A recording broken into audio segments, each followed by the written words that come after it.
I wanted to kind of look at the Errata PDFs because I know that that's what a lot of people are talking about right now. No hard feelings between us about Silvery Barbs. Hey, everyone's got their different opinions. Some things are going to be appropriate for their tables. I just think that Silvery Barbs, you know, after everything that's gone on, even the Errata, I say the Errata, the stuff we'll talk about, right in here. We'll kind of open up with that, and I'll talk about why I still think that this spell is a bit too insane. So, Silvery Barbs, okay?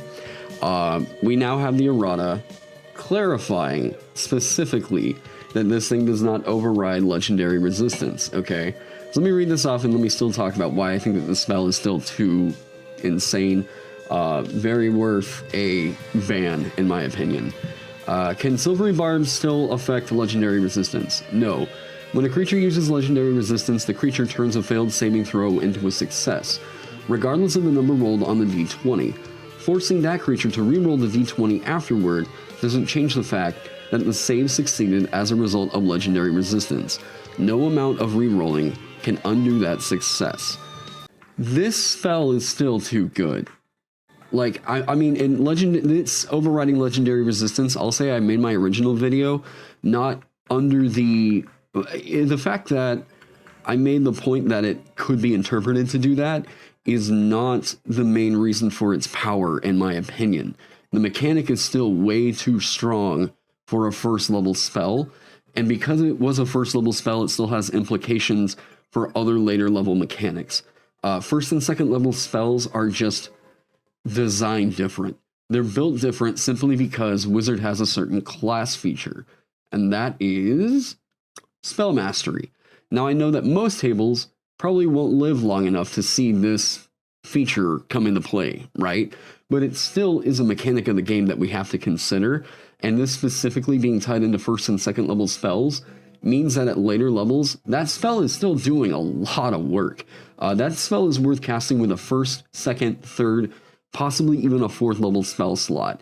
And if you're just able to cast that spell at will, how Silvery Barbs works if the original roll had advantage, I would actually refer you over to Wintry Wyvern's video on that. I didn't really cover all the advantage disadvantage stuff in there.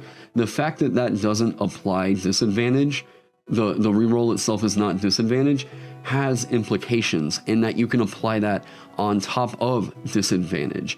So if the thing still succeeds with disadvantage, you can then use Silvery Barbs to cause like triple disadvantage or double disadvantage, something like that. It is way too good. I think that Silvery Barbs, other than the fact, if I'm just to completely remove the fact that I just don't like the spell, like for narrative, I don't think that the spell really achieves what I think it intended to do. It doesn't have any counters in the form of if a creature is immune to being charmed or frightened, whatever you want to say. I think if you said that creatures that are immune to being frightened are immune to this effect, you could probably leave it as a first level spell, and I'd be like, okay. It wouldn't have so much spammability up at the third and fourth tiers of play. Because to a wizard, what are first level spell slots after 9th level? They are shield slots, really. You're just going to spam all the first level defensive stuff for you with your first level spell slots. It's way easier for you to do that. Silvery Barbs is worded in such a way that it negates magical resistance. It isn't disadvantaged as it should be. I agree with that. If it's implied, then you should use it, and the spell was trying to achieve a blue deck from Magic the Gathering. But it was repurposed from Silver Quill, which is a white-black, and like, I mean, I just don't really, it's just super not, it doesn't really justify itself narratively enough for me to think that it's worth it to keep it in the game. Just a reroll on a first level spell slot is anything but weak. Nikolai, that it is an insanely strong spell. I mean, basically, like everybody I've looked at on YouTube, we're all pretty much in agreement. Everyone in the designer circle is like, this is probably the best spell in the game. Literally. It's that insanely strong. the best spell practically, right? I'm not talking about Wish. You know, everyone's going to point to Wish and everything. Yeah, sure, whatever. Practically, what players are going to get a hold of, yeah, Silvery Barbs is that damn strong.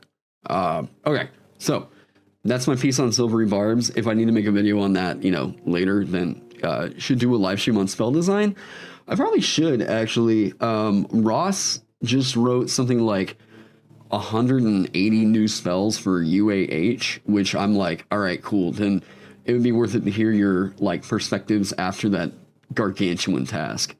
But yeah, there's certain things that you got to keep into consideration about spell design, because every little bit of it has a mechanical purpose. Every single aspect of a spell has weight. It's not just its description, you know. The fact of, if you put something on the wizard spell list, it can be snagged by Eldritch Knight and Arcane Trickster. You know, you've got to consider things like that.